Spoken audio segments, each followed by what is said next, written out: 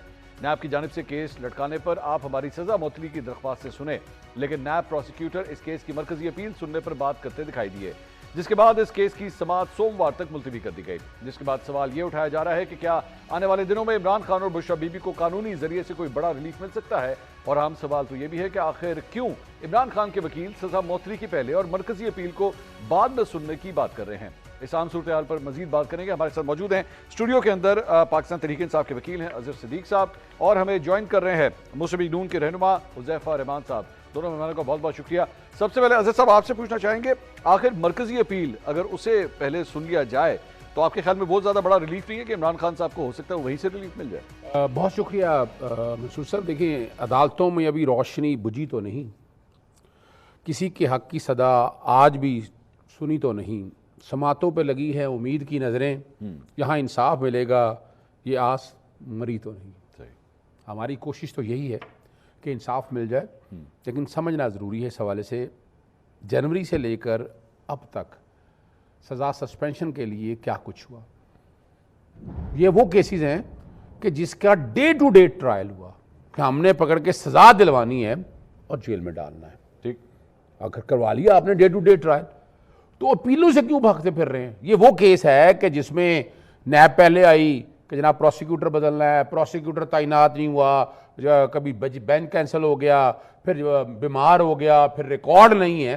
اگر for the sake of argument اگر ہم عمران خان صاحب کو فار دا ٹائمنگ ایک طرف رکھ لیں، عورت کا تو ویسے ہی نہ اپنا حق ہے بیلیں، میں سب کو 20 کیس ایسے بتا سکتا ہوں، بظاہر یہ ہے، لیکن اس کے پیچھے جو آپ نے ایک بات پوچھی ہے وہ سمجھنا ضروری ہے۔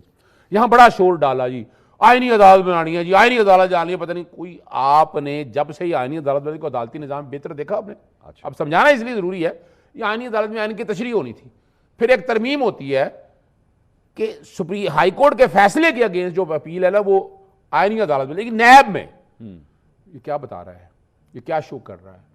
یعنی وہ ہم جو بات کر رہے ہیں کہ آپ نے آئینی عدالت میں ہینڈ پیک کا لفظ کہیں گے تو برا نہ لگ جائے، لیکن حقیقت تو یہی ہے نا جی کہ وہ کسی پروسیس سے تو نہیں، انہی میں سے چنے گئے اور آپ کی انتظامیہ نے چنے اور لا کر بٹھا دی، اور یہ بھی بڑا واضح ہے۔ یہاں میں نہیں سمجھتا اس میں تو جاؤں گا کہ جیسے ڈے ٹو ڈے ٹرائل چلایا ہے، انہیں چاہیے نا کہ نیب کو ڈائریکشن دیں، ایف آئی اے کو ڈائریکشن دیں کہ ڈے ٹو ڈے ٹرائل چلائے، ڈے ٹو ڈے اپیلیں چلائیں اور سنا کے فارغ کریں، اس میں ایسی پریشانی کی کیا بات ہے؟ حذیفہ رحمان صاحب، یہ ابھی اپیلیں دوبارہ سننا شروع ہوئی ہیں، لیکن شروع سے ہی جو ہے وہ پاکستان تحریک انصاف کے وکیل، آپ نے سن لیا ان کی بات، وہ کہہ رہے ہیں کہ جناب ہمیں لگتا ہے کہ بینچ جو ہے وہ بائسڈ ہے اور بشرا بی بی کو جو ریلیف ملنا چاہیے تھا وہ بھی نہیں دیا جا رہا۔ عمران خان صاحب کی ہیلتھ سے ریلیٹڈ بھی معاملہ ہے، لیکن کسی قسم کی ہمیں امید نہیں ہے اس بینچ سے، کیا کہیں گے اس پہ آپ؟ جی بہت شکریہ خان صاحب، میں کچھ حقائق آپ پہ گوش گزار کروں گا۔ پہلی بات تو یہ کہ جو مسلسل بیانیاں بنا رہے ہیں کہ یہ مخصوص ججز ہیں یا ان مخصوص ججز کو جو ہے کوئی حکومت نے اسپیشل بھرتی کر دی ہے اور یہ حکومت کے اب ابلائجی ہیں اور اس لیے میرٹ اور انصاف نہیں کریں گے، میں صرف انہیں آئینہ یہ دکھانا چاہتا ہوں۔ آئینی عدالت میں بیٹھے ہوئے 4 ججز وہ ہیں جن کو آپ کے دور میں ہی ہائی کورٹ سے سپریم کورٹ لایا گیا تھا۔ آئینی عدالت کے 1 جج وہ ہیں جو آپ کے دور میں ہی ایک لمبا عرصہ تک اسلام آباد ہائی کورٹ کے چیف جسٹس رہے، اور ان کے دور کے اندر میاں نواز شریف صاحب کی دونوں اپیلوں پہ فیصلہ نہیں ہوا، 2.5-3 سال وہ پینڈنگ پڑی رہی۔ آئینی عدالت کے علاوہ اگر آپ اسلام آباد ہائی کورٹ کی بات کریں، بار بار یہ سرفراز ڈوگر صاحب کو کوٹ کرتے ہیں، سرفراز ڈوگر صاحب کا ایک پروگرام آپ اسی پہ کر رہے ہیں، ٹریک ریکارڈ نکلوا کر دیکھ لیں، جب وہ لاہور ہائی کورٹ کے اندر سرو کر رہے تھے 1 یا 2 کیسز کے اندر انہوں نے بیل گرانٹ کی، اور اس کے علاوہ انہوں نے پوسٹ ریسٹ سے دور کی بات ہے، پری ریسٹ بیل جو ہے نیب کیسز میں ایک لمبا عرصہ تک وہ نیب ڈی بی کو چیئر کرتے رہے، ملتان بینچ کے اندر بھی، تو وہ ریجیکٹ کرتے رہے۔ تو مقصد یہ کہ ججز کو یہ کہنا کہ وہ آپ کا ہے وہ ہمارا ہے، ایسی بات نہیں ہوتی. اگر یہ ججز کو کنٹروورشل بنائیں گے تو مشکلات انہیں کے لیے بڑھیں گی، اظہر اس صاحب کا حکومت کو کوئی نقصان نہیں ہونا. اظہر صاحب بات یہی ہے کہ الٹیمیٹلی پلیٹ فارم تو ایک ہی ہے، جگہ ایک ہی ہے جہاں سے آپ کو ریلیف ملنا ہے، اور اگر کوئی ریلیف آپ کو مل جائے تو وہ ججز ٹھیک، اور اگر نہ ملے تو پھر آپ ان کے اوپر بائسڈ ہونے کا جو ہے الزام لگا دیتے ہیں. اچھا تھوڑا سا فرق ہے. میں منصور صاحب میں چونکہ وکیل ہوں، ہم آپ بھی کرتے ہیں تو ہو جاتے ہیں بدنام، وہ قتل بھی کرتے ہیں تو چرچا نہیں ہوتا. اب میں ذرا تصحیح کر دوں ان کو، میرا بڑا تعلق ہے جسٹس سرفراز ڈوگر صاحب سے. ان کے ساتھ جسٹس اسد جاوید گرال صاحب تھے جب شہباز شریف کی ضمانت پہ جب باہر آرڈر اناؤنس کر دیا نہیں ہوا اور ڈائسینٹنگ نوٹ لکھا گیا، اور اس کے بعد کیا ہوا میں حدیبیہ میں لے جاؤں گا آپ سے. یہ جو بتا رہے ہیں نا ہمیں، ان کو تو شاید میرے بھائی کو پتہ نہیں ہے. حدیبیہ کے کیس میں بھی ایک جج صاحب ہوتے تھے، دو جج نے کہا کہ نہیں، ایک نے کہا کہ کیس خارج کرنا ہے، ایک نے کہا ریفرنس بن گیا. 1 سال تک ریفرنس نہیں بنا، اور جب ان کی حکومت آئی ریفرنس بنا، اور وہ جج صاحب بعد میں لاہور ہائی کورٹ کے چیف جسٹس بھی بنے، پھر وہ گلگت بلتستان کورٹ کے چیف جج بھی بنے. میں پھر وہی جج تھے جنہوں نے جو حمزہ گھر میں بیٹھا ہوا تھا اور اس کی ضمانتیں دے دی تھی. یعنی ہمارا کیس کوئی ایسا نہیں ابھی تک، کوئی ایک کیس ایسا اچھا میں حیران ہوتا ہوں. ثاقب نثار کا کہتے ہیں، ثاقب نثار نے یہ کیس سنا کون سا ان کا؟ پاناما کا کیس ثاقب نثار نے نہیں سنا. کون سا ایسا کیس ہے جو ثاقب نثار نے سنا ہوا اکیلے؟ اور دیکھیں یہ عدالتوں کے بارے میں میں صرف 2 لفظ آپ کے سامنے بتا دوں. بڑا شور پڑا یہاں پر، آئینی عدالتیں، جوڈیشل ایکٹیویزم، بڑا شور ڈالا. اچھا وہ پھر چیف جسٹس کو اکیلے بینچ نہیں بنانا چاہیے. اچھا سپریم کورٹ تو بن گیا، وفاقی عدالت میں کیوں نہیں بنا؟ وہ چیف جسٹس کیوں بینچ بناتے ہیں؟ اچھا چلے اس کو چھوڑ دیں، آپ ہائی کورٹوں میں بتا دیں. آپ ہائی کورٹ یعنی باتیں جو کرتے رہے نا، یہ سیاست کرتے رہے، بدنام ترین سیاست کرتے رہے. اور میں آپ کو بتا دوں ہمارے عدالت میں نا ایک لفظ آپ کو یاد ہو، ونسٹن چرچل نے جب جنگ عظیم ہوئی تو کیا کہا تھا؟ عدالتیں انصاف کر رہی ہیں، آپ کی عدالتوں سے انصاف کی وہ امید نہیں. میں وکیل حیثیت سے بات کر رہا ہوں، میں روزانہ فیس کرتا ہوں سارے نظام کو یہاں پر بیٹھے.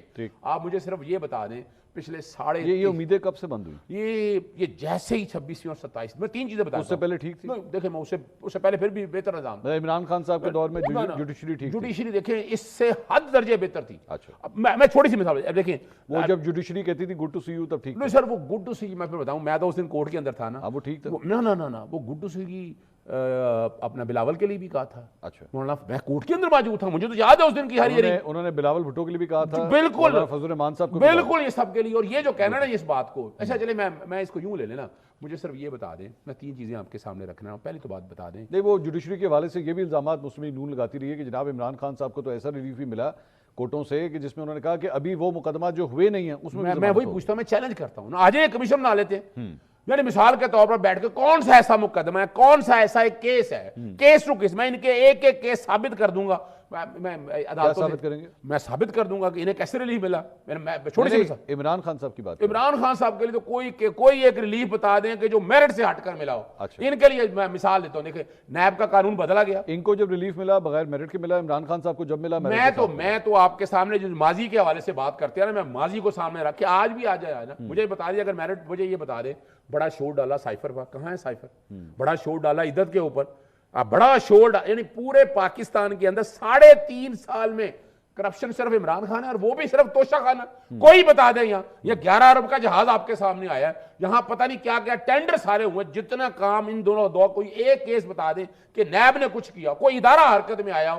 میں تو حیران ہوتا ہوں کہ وہ ادارے بھی خاموش بیٹھے ہوئے ہیں. یہ نظام تباہی اور بربادی کی طرف چلا گیا. حذیفہ صاحب ان کا اعتراض یہ ہے کہ جناب آپ کے تمام تر ادارے جو ہیں وہ ان کے لیے تو حرکت میں آتے ہیں، آپ کے معاملے میں جا کے خاموش ہو جاتے ہیں، چاہے وہ آپ لوگوں کا جہاز ہو، اس کے اوپر کوئی نہ پوچھنے والا ہے نہ کوئی پریس کانفرنس کرنے والا ہے. میرے خیال میں تو شاید آپ کو بھی جہاز کے بارے میں شاید پوری انفارمیشن نہیں ہوگی.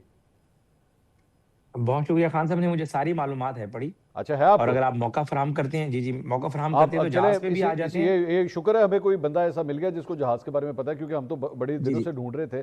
یہ جہاز کس کا ہے بھائی جان؟ یہ پنجاب گورنمنٹ کا ہے؟ میں جہاز پر بھی آ جاتا ہوں، لیکن پہلے مجھے ایسا ہیرا مل گیا جو مجھے بتا دے گا جہاز کے بارے میں، تو اس سے بڑی انفارمیشن کیا ہوگی؟ مجھے بتا دیں جہاز کس کا ہے. یہ سر جہاز بالکل پنجاب حکومت نے جہاز ایک لیا ہے، پنجاب حکومت. نہیں ٹھیک ہے سر، میں نے کب اعتراض کیا، میں تو کہہ رہا ہوں آپ لے سکتے ہیں، خزانے کی چابی آپ کے پاس ہے، آپ جو مرضی لیں. کتنے کا جہاز لیا سر؟ سر گزارش یہ ہے کہ جو ایگزیکٹ ذرا فیگر ہے وہ میں آپ کو گوش گزار کر دوں گا، لیکن کچھ چیزیں مجھے موقع دیجیے گا 2 سے 3 منٹ میں سارا جہاز کا کیس آپ کے سامنے رکھ دیتا ہوں. Go ahead please. تو اس کے بعد اگر آپ کی تسلی و تشفی ہوگی ٹھیک ہے, ورنہ آپ کے سوال دینے کا میں پابند ہوں جواب دینے کا. ذرا آپ اپنے ویورز کو جواب دیں. جی بتائیے سر. گزارش یہ ہے کہ جو گلف سٹریم جس کا بار بار یہ کیا گیا کہ یہ نیا گلف سٹریم خرید لیا, ایسی بات نہیں, 2019 ماڈل گلف سٹریم لیا گیا جس کا ظاہر ہے 4000 سے 5000 نوٹیکل مائلز کے لیے اگر آپ بات کریں, دنیا میں 3 ہی جو پرائیویٹ جیٹ کی کمپنیز ہیں, گلف سٹریم ہے, بمبارڈیئر ہے, یہ چیلنجر 5000 ہے. اس کے علاوہ لوگ بات کرتے ہیں سیسنا وغیرہ کی, تو ظاہر ہے اگر ایک صوبہ غریب ہے, پیسہ نہیں ہے, تو ظاہر آپ 1.5-2 ارب یا 3 ارب میں سیسنا بھی لے سکتے ہیں. لیکن اگر, چونکہ میں اس کو سمجھتا ہوں, سیسنا کے اندر اگر 4 بندے بیٹھتے ہیں اور کاسٹ اس کی ہے $4,000 سے $5,000 پر آور, اور اگر گلف سٹریم کے اندر بیٹھتے ہیں 15 سے 18 لوگ اور اس کی کاسٹ ہے $7,000 سے $8,000 پر آور, تو مجھے بتائیں وزیر اعلیٰ صاحبہ اگر راجن پور جائیں گی اور راجن پور جانے میں ان کے ساتھ 4-5 کیبنٹ ممبر, آئی جی, چیف سیکرٹری, 17-18 لوگ جائیں گے, تو فی بندے کے اوپر $1,00,000 یا $1.5 lakh کا یعنی خرچہ پڑتا ہے. اور اگر وہی وزیر اعلیٰ بائی روڈ جائے, ایک منٹ اگر میں اسے مکمل کر دوں مزہ آ جائے گا. اگر مجھے مکمل مزہ لے لیتے ہیں, آپ بولیں. جو کئی سو ارب کا میرا ٹیمپو ہے, جہاز تو 11 ارب کا ہے, میرا کئی سو ارب کا ٹیمپو ٹوٹ جائے گا آپ کے ساتھ. آپ کریں سر, آپ یہ جہاز, وزیر اعلیٰ صاحبہ ایک منٹ, میں نہیں حذیفہ بھائی, میں آپ کا ٹیمپو نہیں توڑنا چاہ رہا, میں ساتھ ساتھ پوائنٹرز لکھ رہا ہوں تاکہ اس کے بعد آپ کنٹینیو. آپ فرما رہے 11 ارب کا جہاز ہے اور بندے زیادہ بٹھانے تھے اس لیے مہنگے والا لیا. نہیں, میں بات یہ کر رہا ہوں کہ جب آپ لوگ کمپیریزن دیتے ہیں کہ سیسنا لے لیتے بھائی, تو میں آپ لوگوں کی تسلی و تشفی کے لیے کر رہا ہوں کہ بھائی بیسیکلی اب سن لیں, مکمل کرنے دیں. عرض یہ کہ جب وزیر اعلیٰ صاحبہ کاسٹ کی بات جو بار بار کہتے ہیں نا کہ وزیر اعلیٰ نے بوجھ ڈال دیا, راجن پور وزیر اعلیٰ نے جانا لاہور سے, اور وزیر اعلیٰ کی سیکیورٹی بھی ہے, بیچ میں 13-14 ضلع بھی آتے ہیں. وزیر اعلیٰ کا جہاز کا خرچہ اگر پڑ رہا ہے 40 سے 45 لاکھ کا, سیکیورٹی اور ساری چیزیں آپ دیکھ لیں, پورا صوبہ جیم و وزیر اعلیٰ آن روڈ کے اوپر ہے, زیرو ٹریفک پروٹوکول لگا ہوا ہے, سیکیورٹی کو بھی دیکھ لیں, وہ کاسٹ ابھی کروڑ سے بھی اوپر چلی جائے گی. بالکل ٹھیک ہو گیا. اب میں ٹیکنیکل کے اوپر آ جاتا ہوں. ٹیکنیکل کے اوپر یعنی آج آپ نے شور شرابہ شروع کر دیا. یوسف رضا گیلانی صاحب 2008 میں وزیر اعظم بنے, تو جو وزیر اعظم کے زیر استعمال اس وقت گلف سٹریم ہے G450, انہوں نے تب خریدا تھا. آج وہ اگر جو G450 انہوں نے اس وقت لیا تھا اگر $1 ارب کا, آج وہ G450 جہاز جو ہے ہمیں 7-8 ارب سے کم نہیں ملے گا, لیکن وہ ایک نیشنل ایسٹ بنا. یہ وزیر اعظم کے جہاز کی بات کر رہے ہیں. وزیر اعلیٰ نے ایک جہاز خریدا, یہ وزیر اعظم کے جہاز کی بات نہیں, وزیر اعظم کے جہاز کی بات کر رہے ہیں آپ. جی, وزیر اعظم کے جو فلیٹ کے اندر جو جہاز ہے وہ G450 ہے. وہ G450 اگر آج خریدا جائے تو 7-8 ارب کا ملے گا. 7-8 ارب کا بھی آپ چیک کر لیں. تو یعنی وزیر اعظم کا جہاز جو ہے وہ وزیر اعلیٰ کے جہاز سے سستا ہے. نہیں, اب G450 جہاز اگر آنا کمپنی نے بند کر دیا, 15-16 کے بعد نہیں آ رہا, تو آپ G500 لے لیا. اس وقت G700 جہاز بھی آ رہے گلف سٹریم, وزیر اعلیٰ نے نہیں لیا G700, وزیر اعلیٰ نے برینڈ نیو جہاز نہیں لیا. وہ جہاز نہیں آ رہا, وہ جہاز نہیں آ رہا حذیفہ بھائی, نہیں آ رہا, ٹھیک ہے, لیکن اب وزیر اعلیٰ جو پنجاب کی وزیر اعلیٰ ہے اس کے بعد وزیر اعظم سے زیادہ لیٹسٹ جہاز ہے. نہیں, وزیر اعظم صاحب کے پاس تو ظاہر ہے پورا ملک کا وزیر اعظم ہے, تو کسی صوبے کا بھی جہاز استعمال کر سکتے ہیں, لیکن یہ وزیر اعظم کی اپنی ترجیحات ہے. شہباز صاحب کچھ ویسے چاہیے تھا, میں تو شہباز صاحب کی جگہ اگر میں موجود ہوں, اگر وہ میری رائے پہ چلیں تو میں انہیں کہوں کہ جی وزیر اعظم پاکستان کے فلیٹ میں 2 بیسٹ جہاز ہونے چاہیے. آپ پوری دنیا کی سفارتکاری کر رہے ہیں, پوری دنیا کے اسٹیٹ میں یہاں پر آنا ہے. آپ حذیفہ بھائی اپنی بات کمپلیٹ کریں, پھر میں اگلے سوالات کرتا ہوں, آپ کنٹینیو کریں. اچھا, ہاں میں بات اپنی مکمل کر رہا ہوں. اچھا, عرض کہنے کا مقصد یہ کہ وزیر اعلیٰ صاحبہ کے اگر جہاز کی خریداری کے اندر کوئی گھپلا تو آپ ضرور ریز کریں. اگر اس جہاز کو مس یوز کیا جا رہا ہے آپ ضرور ریز کریں. اگر پنجاب کے صوبے کے پاس ایک جہاز موجود ہے, اس نے ملک کے اندر اگر کے پی کے جانا ہے, وہ اپنے جہاز کو استعمال کرتی ہے اور جنورلی اپنے صوبے کو سرو کر رہی ہے, تو اسے پروپیگنڈا ہونا ہی نہیں چاہیے تھا. بات یہ کہ عثمان بزدار کے دور میں, سن لیں نا, عثمان بزدار کے دور میں ایکسیلنسی سر, عثمان بزدار کے دور میں M16 ہیلی کاپٹر پنجاب حکومت نے خریدا, عثمان بزدار نے خریدا, وہ ہم اس پہ اپریشیٹ کرتے ہیں, کوئی ایسی بات نہیں. بات یہ کہ اگر خیبر پختونخوا کی حکومت اب 12 بلٹ پروف گاڑیاں بنوا رہی ہے پرائیویٹلی یا مختلف لوگوں کے ذریعے یا جو بھی وینڈر کر رہی ہے, تو اچھی بات ہے, ان کے صوبے کو ضرورت ہے, ہم اس پہ سیاست پوائنٹ سکورنگ نہیں کریں گے. لیکن کہنے کا مقصد یہ ہے کہ آپ نے ایک 10-11 ارب روپے کا جہاز جو لوگ پنجاب میں سرو کرتے رہے ہیں, اور آپ خود پنجاب میں رہتے ہیں, آپ کو سب پتہ ہے پنجاب کے اندر بھائی ایک ضلع کا ترقیاتی بجٹ 50 ارب روپے ہے, ایک ضلع کا ترقیاتی بجٹ. بات یہ کہ اور یہ جہاز آپ افورڈ کر سکتے ہیں, آپ یہ 6 مہینے سے شروع ہوئی ہے, آپ افورڈ کر سکتے ہیں. نہیں سر, نہیں, افورڈ کی بات نہیں, یہ بیسیکلی صوبے کا ایسٹ ہے. اگر ایک خریداری 6 مہینے پہلے شروع ہوئی, وہ ہمیں کیا پتا تھا جنگ چھڑ جائے گی, حالات اس قسم کے ہو جائیں گے. اگر آج تو کے بیچ حالات دیں, ہوتے تو میرا جواب بیچ ہوتا دیں کہ سر, قبیلہ بیچ خرید دیں, تیار. بیچ دیں اس کو, بیچ دیں. اب کوئی اچھا گاہک سے تلاش کر دیں 12 ارب روپے کا. میں بتا رہا ہوں. صوبے یہ کا 11, آپ لوگوں نے کے تھرو 11 ارب بھیج کا دیتے. جہاز لیا, بیچنا 12 کا ہے. نہیں چلو 11.5 کا بیچ دیں گے. ساڑھے, اچھا ہو سکتا ہے سودا ہو سکتا ہے, اگر کوئی ڈیل ہو جائے تو وہ بھی ہو سکتی ہے. میں وزیر اعلیٰ صاحب سے گزارش کروں گا کہ جتنا آپ لوگ اس کے اوپر کر رہے ہیں تو ہم کوشش کرتے ہیں کہ اس جہاز کو اچھا, بیچ دیتے ہیں. اب میں آپ کی 2-4-5 بات فٹ صوبے کے بچ کمپلیٹ جائے. ہو گیا, میں سوالات شروع کروں آپ کی اجازت سے. سر کریں, بالکل کریں. آپ نے یہ فرمایا کہ جناب بات یہ ہے کہ وہ جہاز میں زیادہ بندے بٹھانے تھے تو اس لیے وہ ہمیں سستا پڑتا ہے, اس لیے ہم نے زیادہ بندے بٹھانے والا جہاز ہم نے لے لیا.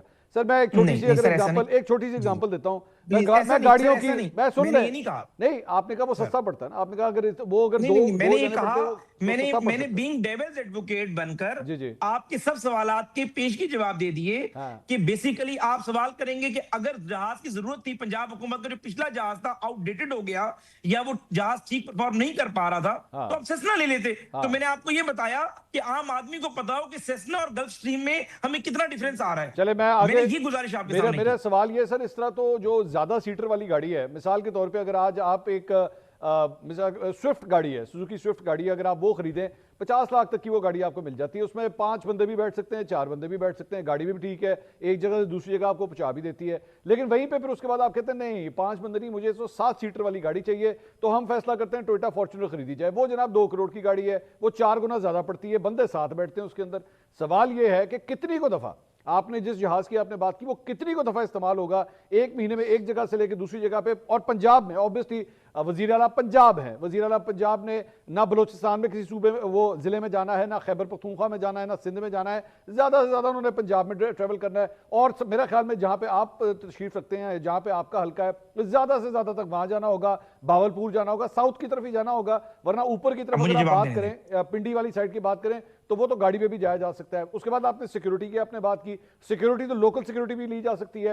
کیا وہاں پہ خدا نہ خواستہ فضا کے اندر جب وہ جہاز اڑ رہا ہوگا تو وہاں پہ بھی کوئی سیکیورٹی تھریٹ ہے کہ وہاں پہ گارڈ ساتھ ہونے چاہیے کہ اللہ نہ کرے وزیر اعلیٰ کو جو ہے وہاں پہ کوئی خطرہ ہو سکتا ہے؟ نہیں خان صاحب, اب مجھے آپ نے موقع دینا ہے. آپ کو دیا, اظہر صاحب تو چپ ہیں, اظہر صاحب آپ سوچیں وہ ہے ہی نہیں اس شو میں, آپ بولیے. آپ سر جی عرض یہ کہ آپ نے اپنا حق ادا کیا, ذرا سوال آپ نے ریز کیے جو کہ آپ کی ڈیوٹی ہے.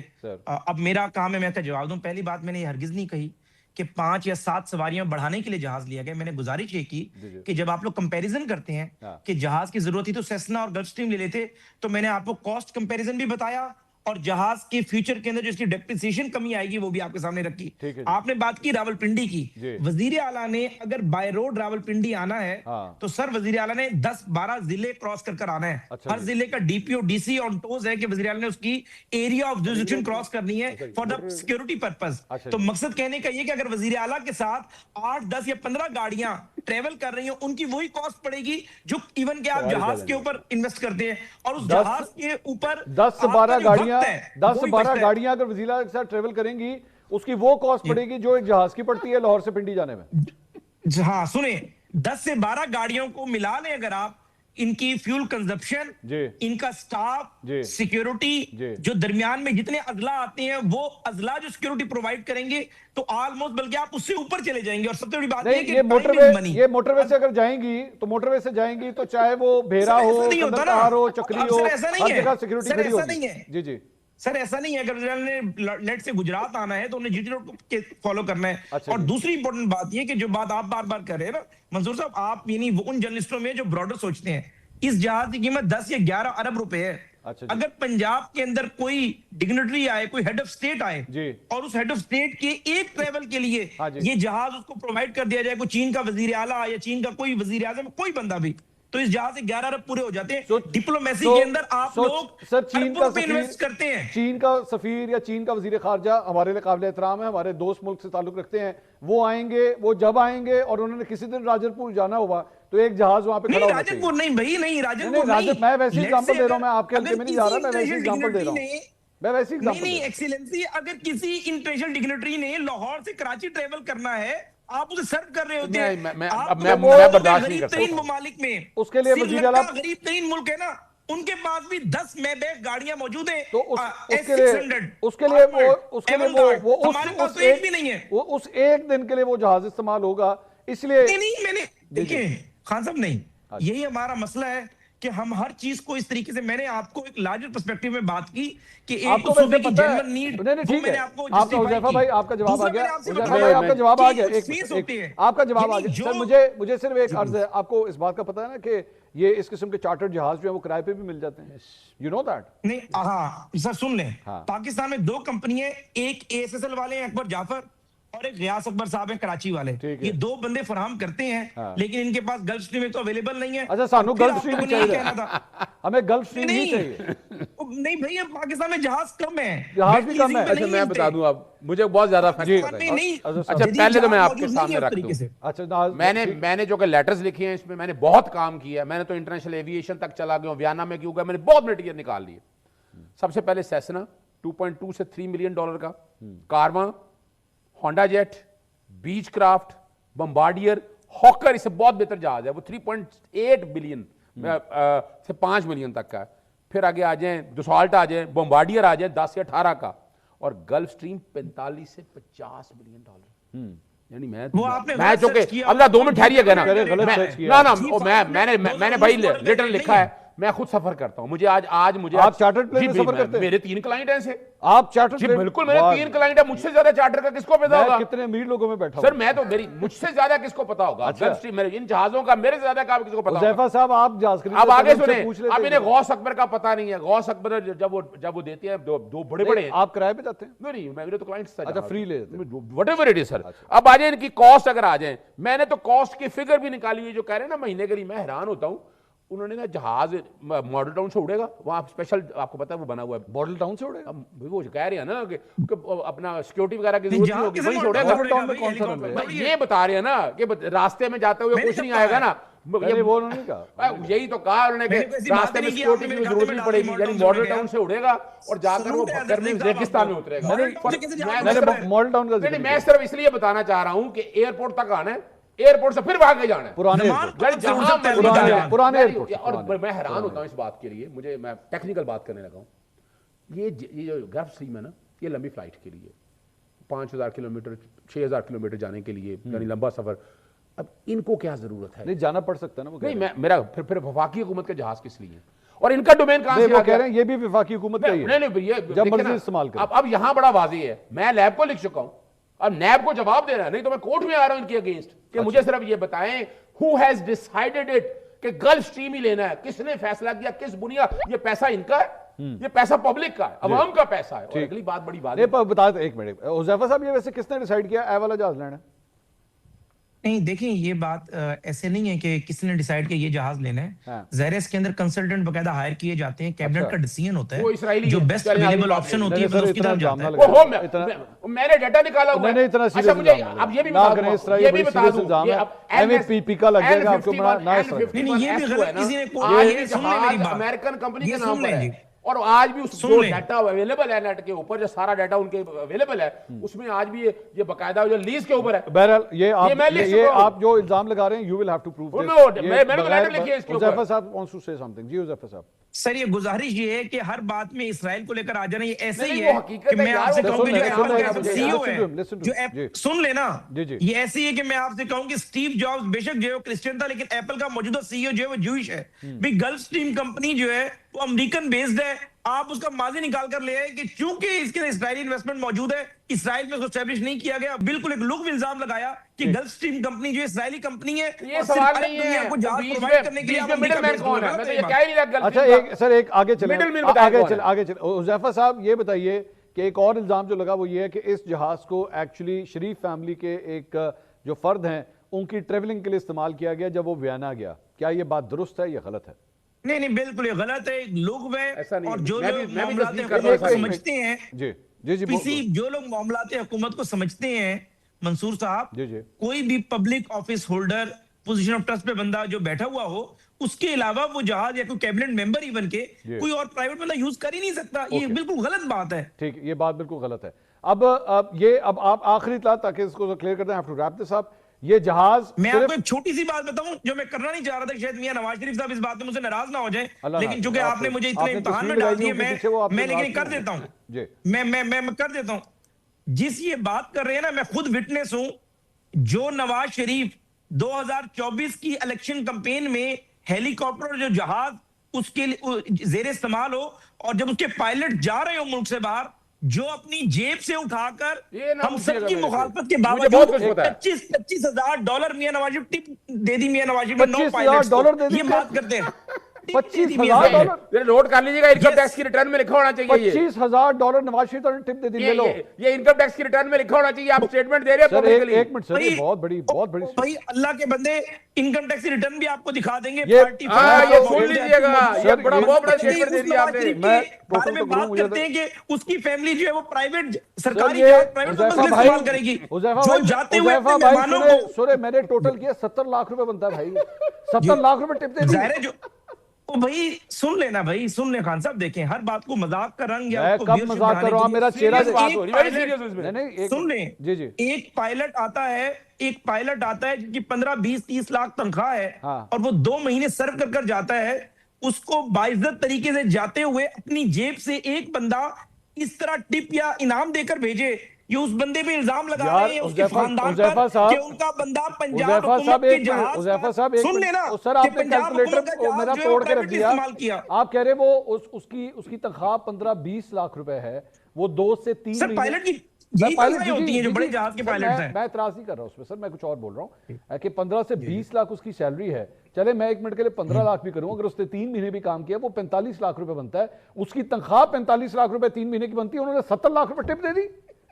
تو یہ بندے کی ظرف کی بات ہوتی ہے نا، میں تو کبھی نہ دوں، آپ نہ دیں، میں بھی نہ دوں سر، میں دے ہی نہیں نواز شریف جو نواز شریف کے ماتحت لوگ کام کرتے ہیں ان سے جا کے پوچھیں نواز شریف کی ظرف کا آدمی ہے نواز شریف جو وزیر اعظم رہا ہے، جن نے اس کے سرو کیا یا پھر انہوں نے سرو نہیں کیا، یا نواز شریف کھڑے رہے ہیں وہ لوگ۔ بہت شکریہ حذیفہ رحمان صاحب، اظہر سیدی صاحب، بہت شکریہ۔ ناظرین، میرا اس گفتگو کو سننے کے بعد دل کر رہا ہے کہ کاش میں اینکر نہیں بلکہ پائلٹ ہوتا۔ کل آپ سے دوبارہ ملاقات ہوگی، اللہ حافظ۔